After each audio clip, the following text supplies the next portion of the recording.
नमस्कार दोस्तों। आज की कहानी है नगरवधू आम्रपाली की।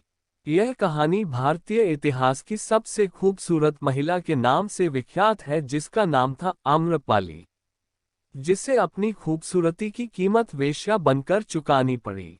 वह किसी की पत्नी तो नहीं बन सकी, लेकिन संपूर्ण नगर की नगरवधू जरूर बन गई। आम्रपाली ने अपने लिए ये जीवन स्वयं नहीं चुना था, बल्कि वैशाली में शांति बनाए रखने, गणराज्य की अखंडता बरकरार रखने के लिए उसे किसी एक की पत्नी बनाकर नगर को सौंप दिया गया। उसने सालों तक वैशाली के धनवान लोगों का मनोरंजन किया, लेकिन जब वह तथागत बुद्ध के संपर्क में आई तो सब कुछ छोड़कर बौद्ध भिक्षुनी बन गई। आम्रपाली के जैविक माता पिता का तो पता नहीं, लेकिन जिन लोगों ने उसका पालन किया उन्हें वह एक आम के पेड़ के नीचे मिली थी, जिसकी वजह से उसका नाम आम्रपाली रखा गया। वह बहुत खूबसूरत थी, उसकी आंखें बड़ी बड़ी और काया बेहद आकर्षक थी। जो भी उसे देखता था वह अपनी नजरें उस पर से हटा नहीं पाता था। लेकिन उसकी यही खूबसूरती, उसका यही आकर्षण उसके लिए श्राप बन गया। एक आम लड़की की तरह वो भी खुशी खुशी अपना जीवन जीना चाहती थी, लेकिन ऐसा हो नहीं सका। वह अपने दर्द को कभी बयां नहीं कर पाए और अंत में वही हुआ जो उसकी नियति ने उससे करवाया। आम्रपाली जैसे जैसे बड़ी हुई उसका सौंदर्य चरम पर पहुंचता गया, जिसकी वजह से वैशाली का हर पुरुष उसे अपनी दुल्हन बनाने के लिए बेताब रहने लगा। लोगों में आम्रपाली की दीवानगी इस हद तक थी कि वो उसको पाने के लिए किसी भी हद तक जा सकते थे। यही सबसे बड़ी समस्या थी। आम्रपाली के माता पिता जानते थे कि आम्रपाली को जिसको भी सौंपा गया तो बाकी के लोग उनके दुश्मन बन जाएंगे और वैशाली में खून की नदियां बह जाएंगी। इसीलिए वह किसी भी नतीजे पर नहीं पहुंच पा रहे थे। इसी समस्या का हल खोजने के लिए एक दिन वैशाली में सभा का आयोजन हुआ। इस सभा में मौजूद सभी पुरुष आम्रपाली से विवाह करना चाहते थे, जिसकी वजह से कोई निर्णय लिया जाना मुश्किल हो गया था। इस समस्या के समाधान हेतु अलग अलग विचार प्रस्तुत किए गए, लेकिन कोई इस समस्या को सुलझा नहीं पाया। लेकिन अंत में जो निर्णय लिया गया उसने आम्रपाली की तकदीर को अंधेरी खाइयों में धकेल दिया। सर्वसम्मति के साथ आम्रपाली को नगर वधू यानी वेश्या घोषित कर दिया गया। ऐसा इसीलिए किया गया क्योंकि सभी जन वैशाली के गणतंत्र को बचाकर रखना चाहते थे।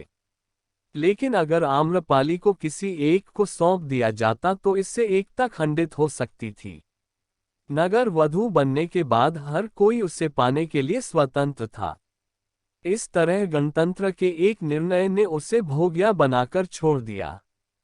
लेकिन आम्रपाली की कहानी यही समाप्त नहीं होती है। आम्रपाली नगरवधू बनकर सालों तक वैशाली के लोगों का मनोरंजन करती है, लेकिन जब एक दिन वो भगवान बुद्ध के संपर्क में आती है तो सब कुछ छोड़कर एक बौद्ध भिक्षुनी बन जाती है। आइए आम्रपाली के भिक्षुनी बनने की कहानी भी जान लेते हैं। आम्रपाली और बुद्ध। बुद्ध अपने एक प्रवास में वैशाली आए। कहते हैं कि उनके साथ सैकड़ों शिष्य भी हमेशा साथ रहते थे। सभी शिष्य प्रतिदिन वैशाली की गलियों में भिक्षा मांगने जाते थे। वैशाली में ही आम्रपाली का महल भी था। वह वैशाली की सबसे सुंदर स्त्री और नगरवधू थी।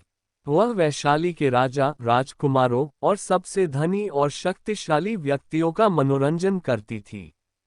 एक दिन उसके द्वार पर भी एक भिक्षुक भिक्षा मांगने के लिए आया। उस भिक्षुक को देखते ही वह उसके प्रेम में पड़ गई। वह प्रतिदिन ही राजा और राजकुमारों को देखती थी, पर मात्र एक भिक्षापात्र लिए हुए उस भिक्षुक में उसे अनुपम गरिमा और सौंदर्य दिखाई दिया। वह अपने परकोटे से भागी आई और भिक्षुक से बोली, आइए कृपया मेरा दान ग्रहण करें। उस भिक्षुक के पीछे और भी कई भिक्षुक थे। उन सभी को अपनी आंखों पर विश्वास नहीं हुआ। जब युवक भिक्षु आम्रपाली की भवन में भिक्षा लेने के लिए गया तो वे ईर्ष्या और क्रोध से जल उठे। भिक्षा देने के बाद आम्रपाली ने युवक भिक्षु से कहा, 3 दिनों के बाद वर्षाकाल प्रारंभ होने वाला है। मैं चाहती हूं कि आप उस अवधि में मेरे महल में ही रहें। युवक भिक्षु ने कहा, मुझे इसके लिए अपने स्वामी तथागत बुद्ध से अनुमति लेनी होगी। यदि वे अनुमति देंगे तो मैं यहाँ रुक जाऊंगा। उसके बाहर निकलने पर अन्य भिक्षुओं ने उससे बात की। उसने आम्रपाली के निवेदन के बारे में बताया। यह सुनकर सभी भिक्षु बड़े क्रोधित हो गए। वे तो एक दिन के लिए ही इतने ईर्ष्यालु हो गए थे और यहाँ तो पूरे 4 महीनों की योजना बन रही थी। युवक भिक्षु के बुद्ध के पास पहुंचने से पहले ही कई भिक्षु वहां पहुंच गए और उन्होंने इस वृतांत को बड़ा चढ़ाकर सुनाया। वह स्त्री वैश्या है और एक भिक्षु वहां पूरे 4 महीनों तक कैसे रह सकता है। बुद्ध ने कहा, शांत रहो, उसे आने दो। अभी उसने रुकने का निश्चय नहीं किया है, वह वहां तभी रुकेगा जब मैं उसे अनुमति दूंगा। युवक भिक्षु आया और उसने बुद्ध के चरण छूकर सारी बात बताई। आम्रपाली यहाँ की नगर वधू है। उसने मुझे चातुर्मास में अपने महल में रहने के लिए कहा है। सारे भिक्षु किसी न किसी के घर में रहेंगे। मैंने उससे कहा है कि आपकी अनुमति मिलने के बाद ही मैं वहां रह सकता हूँ। बुद्ध ने उसकी आंखों में देखा और कहा, तुम वहां रह सकते हो। यह सुनकर कई भिक्षुओं को बहुत बड़ा आघात पहुंचा। वे सभी इस पर विश्वास नहीं कर पा रहे थे कि बुद्ध ने एक युवक शिष्य को एक वैश्या के घर में 4 मास तक रहने के लिए अनुमति दे दी। 3 दिनों के बाद युवक भिक्षु आम्रपाली के महल में रहने के लिए चला गया। अन्य भिक्षु नगर में चल रही बातें बुद्ध को सुनाने लगे।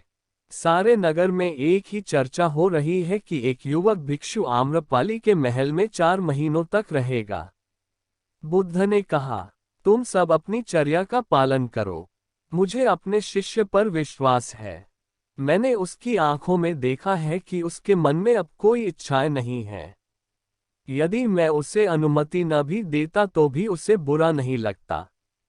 मैंने उसे अनुमति दी और वह चला गया। मुझे उसके ध्यान और संयम पर विश्वास है। तुम सभी इतने व्यग्र और चिंतित क्यों हो रहे हो? यदि उसका धम अटल है तो आम्रपाली भी उससे प्रभावित हुए बिना नहीं रहेगी। और यदि उसका धम निर्बल है तो वह आम्रपाली के सामने समर्पण कर देगा। यह तो भिक्षु के लिए परीक्षण का समय है। बस 4 महीनों तक प्रतीक्षा कर लो, मुझे उस पर पूर्ण विश्वास है। वह मेरे विश्वास पर खरा उतरेगा। उनमें से कई भिक्षुओं को बुद्ध की बात पर विश्वास नहीं हुआ। उन्होंने सोचा वे उस पर नाहक ही इतना भरोसा करते हैं। भिक्षु अभी युवक है और आम्रपाली बहुत सुंदर है। वे भिक्षु संघ की प्रतिष्ठा को खतरे में डाल रहे हैं। लेकिन वे कुछ कर भी नहीं सकते थे। 4 महीनों के बाद युवक भिक्षु विहार लौट आया और उसके पीछे पीछे आम्रपाली भी बुद्ध के पास आई। आम्रपाली ने बुद्ध से भिक्षुणी संघ में प्रवेश देने की आज्ञा मांगी। उसने कहा, मैंने आपके भिक्षु को अपनी ओर खींचने के हर संभव प्रयास किए पर मैं हार गई। उसके आचरण ने मुझे यह मानने पर विवश कर दिया कि आपके चरणों में ही सत्य और मुक्ति का मार्ग है। मैं अपनी समस्त संपदा भिक्षु संघ के लिए दान में देती हूँ। आम्रपाली के महल और उपवनों को चातुर्मास में सभी भिक्षुओं के रहने के लिए उपयोग में लिया जाने लगा। आगे चलकर वह बुद्ध के संघ में सबसे प्रतिष्ठित भिक्षुणियों में से एक बनी। अगर कहानी पसंद आए तो प्लीज चैनल को जरूर सब्सक्राइब करें। धन्यवाद।